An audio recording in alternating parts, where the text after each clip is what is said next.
everyone, welcome back to my channel Lessons at Fingertips. Here we discuss on some various important topics in really simple words so that it's easy for you all to understand and keep things in mind. So today our topic of discussion is going to be a topic that is related, that you can relate with economics as well as you can relate with strategic management. So the concept is principal agent problem. Now it is an intellect thing, but I am starting this topic with principal agent problem. Then we will go to all these portions like agency theory, corporate governance, moral hazard, adverse selection, and then asymmetric information. So all these topics will be covered in today's video, but it starts with the principal agent problem. So from the name itself you can understand what is this, that suppose there is a work that needs to be done, and that work is assigned to some agent. By whom? By the principal to complete, right? So that time what is happening? Two parties are involved, right? Two parties are involved, the principal and the agent. So now there might occur some problem when the work is not done by the principal but is assigned to the agent. Now what kind of problem can occur?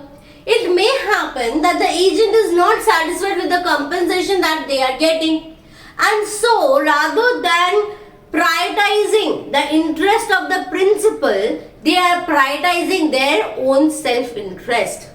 And that's where the problem occurs. So let's go on here. So this principal agent problem occurs anytime an agent performs activities on behalf of the principal. Definitely, if the principal is not doing the activity, the proper activity, because that is the activity of the principal, right? That is the task of the principal. So if they are not doing and assigning it to someone else, whom the agent, तो definitely वो same interest लेके agent काम नहीं करेगा. तो जब agent वो same interest लेके काम नहीं करता है, rather than वो agent अपने interest पे ज़्यादा focus करता है, तभी arise होता है principal agent problem. Second, आप देखोगे कि कभी कभी पब्लिक स्टॉक कंपनीज में उसका स्ट्रेंथ क्या है? स्ट्रेंथ यही है कि there is a separation of ownership and control. But यही स्ट्रेंथ एक वीकनेस में चेंज हो जाता है जब यहाँ पे प्रिंसिपल एजेंट प्रॉब्लम स्टार्ट होता है ना? तो पब्लिक स्टॉक कंपनीज का सबसे इंपॉर्टेंट स्ट्रेंथ है कि उसका ओनरशिप और कंट्रोल को सेपरेट कर दिया गया है, और यही स्ट्रेंथ पे अराइज होता है ये प्रिंसिपल एजेंट प्रॉब्लम, क्योंकि यहाँ पे ओनरशिप प्रिंसिपल के पास है बट कंट्रोल और इंफॉर्मेशन एजेंट के पास है. और जब ये टर्म इंफॉर्मेशन इसमें घुसता है तभी हमारा आता है क्या? एसिमेट्रिक इंफॉर्मेशन का कॉन्सेप्ट. मतलब कि principal is the owner of the task, of the commodity, of the product, but the task needs to be carried out by the agent.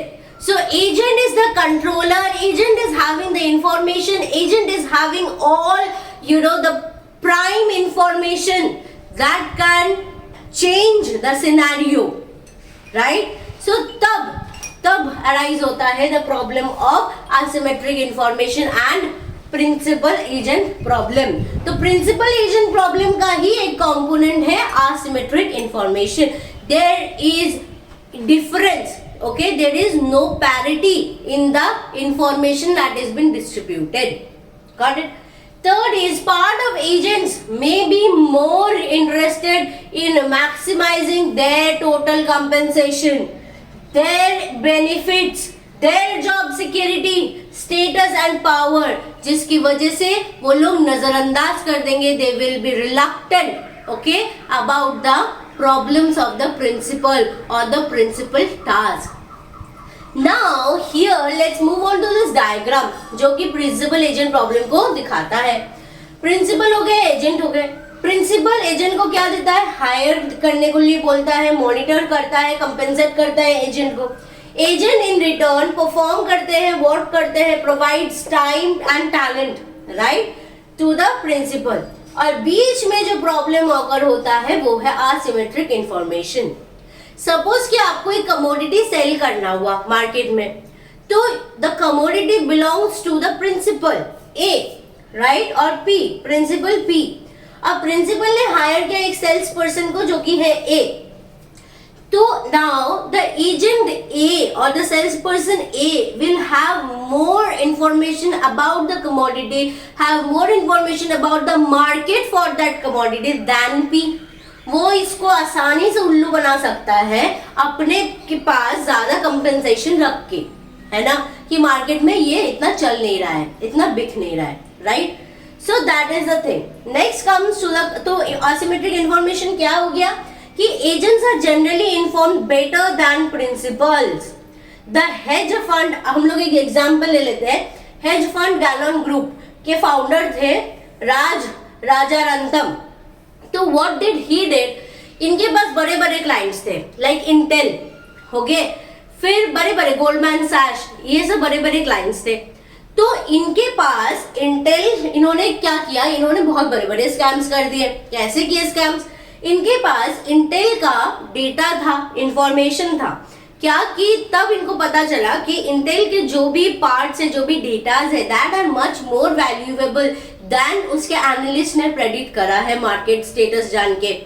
तो इन्होंने क्या किया, पहले ही सारे स्टॉक्स वगैरह खरीद लिए।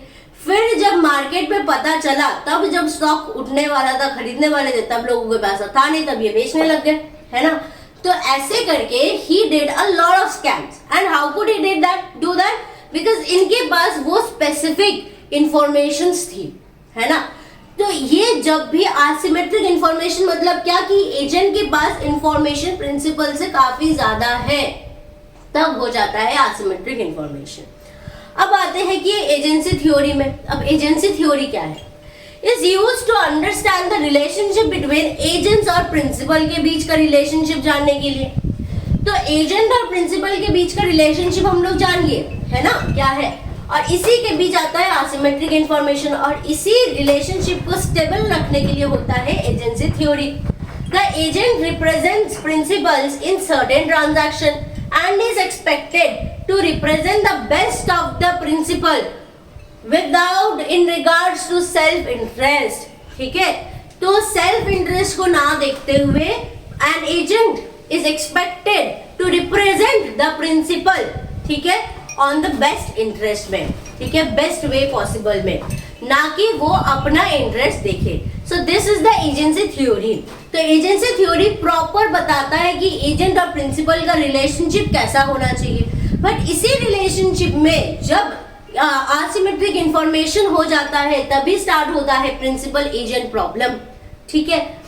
तो एक्चुअली प्रिंसिपल एजेंट प्रॉब्लम ये एजेंसी थ्योरी का ही पार्ट है कि रिलेशनशिप कैसा होना चाहिए, बट उसमें एक प्रॉब्लम आती है प्रिंसिपल एजेंट प्रॉब्लम, और उसी प्रॉब्लम में अगर इंफॉर्मेशन की पैरिटी या असिमेट्रिक इंफॉर्मेशन हो जाता है, तब आता है हमारा एडवर्स सिलेक्शन या मॉरल हैजर्ड, ठीक है।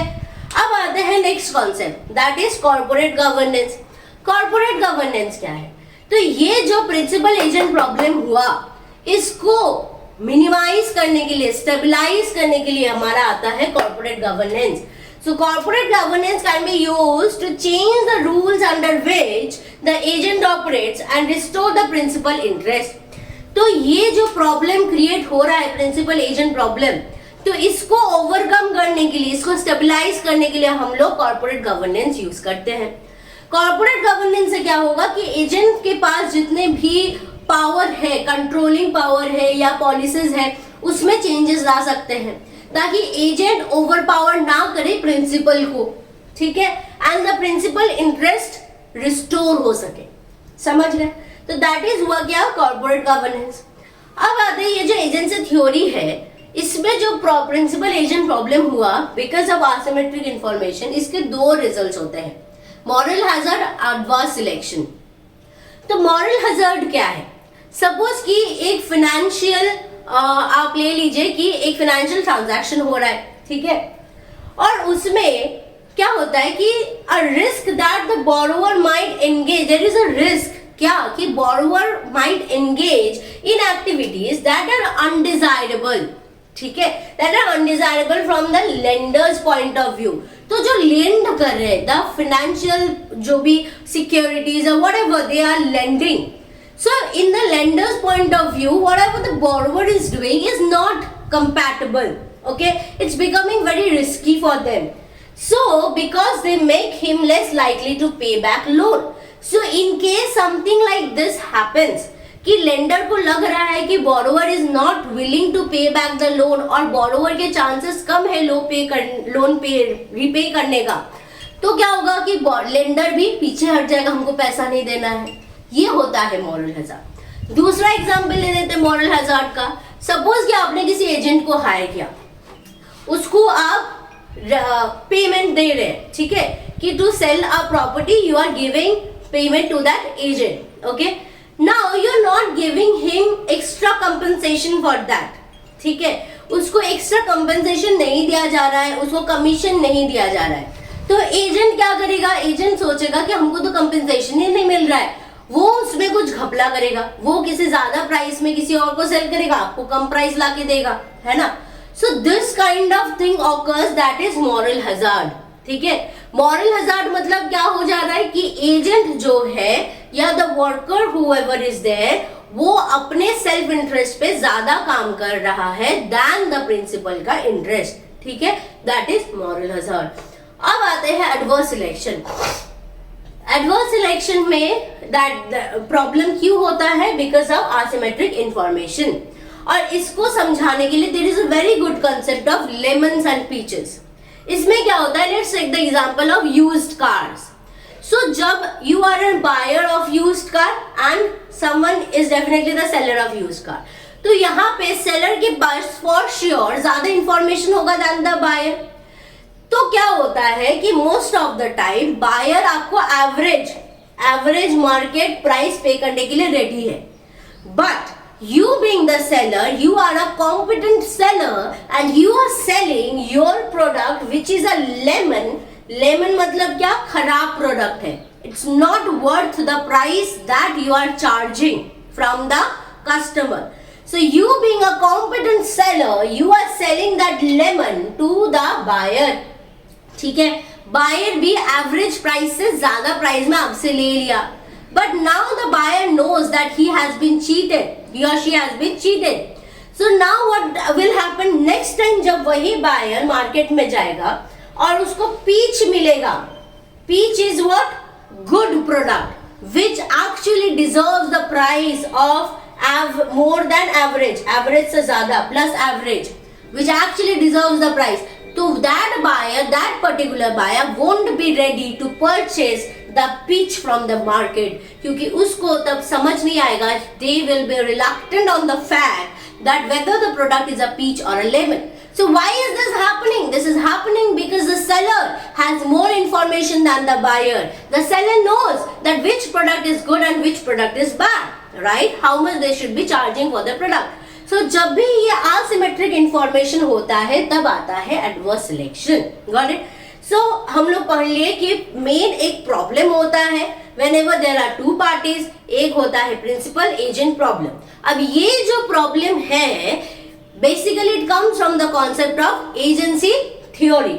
एजेंसी थ्योरी क्या होता है, there are two parties, principal and the agent, तो उसका रिलेशनशिप कैसा होना चाहिए, that is describe by the agency theory. अब इसी थ्योरी में प्रॉब्लम अराइज होता है, उसको बोलते हैं प्रिंसिपल एजेंट प्रॉब्लम। इसमें एक कंपोनेंट है असिमेट्रिक इंफॉर्मेशन। असिमेट्रिक इंफॉर्मेशन की वजह से अगर प्रिंसिपल एजेंट प्रॉब्लम अराइज होता है उसको बोलते हैं हम लोग एडवर्स सिलेक्शन। दूसरा एक प्रॉब्लम होता है moral hazard, if the agent is not getting good compensation, और वो अपने इंटरेस्ट पे ज्यादा ध्यान दे रहा है देन द प्रिंसिपल इंटरेस्ट, तो उसको बोलते हैं हम लोग मॉरल हैजार्ड। और ये सब को ओवरकम करने के लिए there is a concept called as corporate governance. So I hope you guys have liked this video. Please do hit a like and subscribe to my channel for more such informative videos. Thank you. Bye bye.